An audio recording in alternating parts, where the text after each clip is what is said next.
Yeah. Yeah. Can you believe they told me that I would never make it? Now we smiling in their faces, smiling in their faces. But the performance, I'm looking at it, and when I'm texting you, it reminds me of things I'd seen in my life, sitting at ringside watching a young Mike Tyson, sitting, standing and watching behind the ropes and watching a young Tiger Woods. It reminds me of that. Spurs got numbers. Holmgren now behind the plate. 5 on 4. Wemby's going to pull a deep 3. Oh my goodness. A logo shot. That boy is good. Now, I usually don't like when ESPN is straight glazing the player because most of the time we know who that player is. And most of the times what they're saying is it's not factual. It's just narrative based. But this clip of Mike Wilbon showing his actual true insight on how he feels about Wemby is really interesting. And I'll tell you why it's interesting, guys. A few things.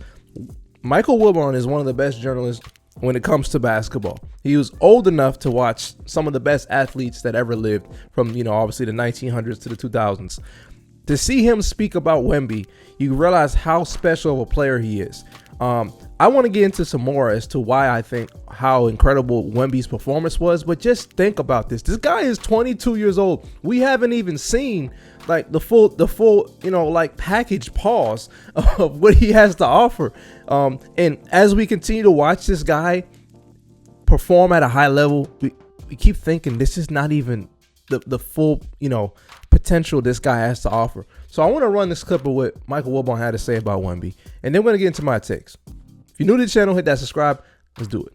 Because it looks like something otherworldly that possesses him now. We're not talking about, it's one of the great games of all time.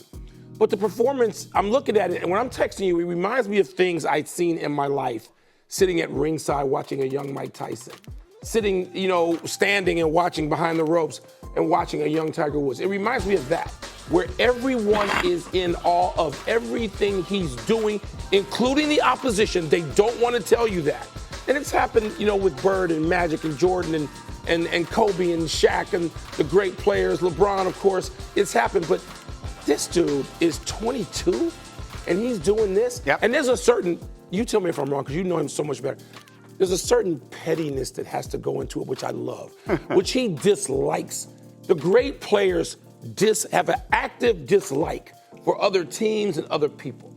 And earlier in their lives, before they became best friends, Bird and Magic had it for each other. Oh, yeah. And they would have it across 3,000 miles. They'd look at the box score and say to you if you're in the locker room, what did Bird do last night? Because they hated each other and they love each other. But Wemby, is that too much? No, he stays petty all the No, I totally agree. It feels like a big deal watching him. It's like, you're watching and witnessing something in real time that will go down in history. And I think that's a great take to have when you watch Wemby. Victor Wembanyama is so interesting of a player because he has the Mamba mentality. He has the height of like a Wilt Chamberlain type of guy. And then he also has the skill set of a guard, but also is the face of the league. And he's the first person that's the face of the league that is not from America. He is going to change the game. He has that competitive spirit. He, just like Michael Wilbon said, he doesn't like certain players. He's not trying to be buddy-buddy. This is not the Big Three era. This is the new era that Victor Wembanyama is going to take the game in worse hands and make it in better hands. Just like you hand over the torch from Jordan to Kobe or from this person to this person, you leave the game a better place than you found it. And I'm not trying to be that guy, but LeBron James left the game in a worse place than he received it at. Victor Wembanyama is going to take what LeBron ruined to this NBA, non-competitive buddy ball, and turn it into that new energy of we don't have to have super teams to compete. I don't want to be your buddy. I don't want to play with you. I want to beat you. I want to beat the best. I don't want to play with the best, just like Michael Jordan said. And that's what we're witnessing from Victor Wembanyama. To me, Victor Wembanyama is basically Wilt Chamberlain in the 2020s.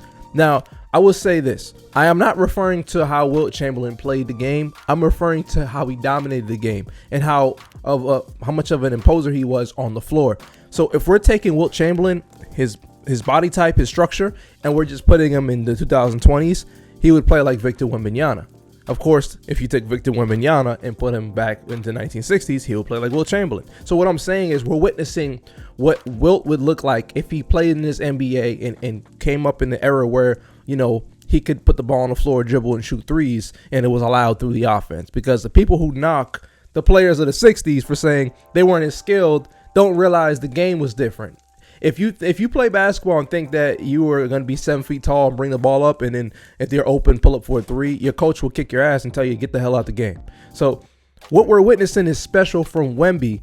And what I'm saying to you guys is, if we were to see a player as great as Wilt play now, that would be the play style he would play in. So if you guys are new to the channel, make sure you're hitting that subscribe. And also, guys, hit that bell so you can get notified when I drop the full video.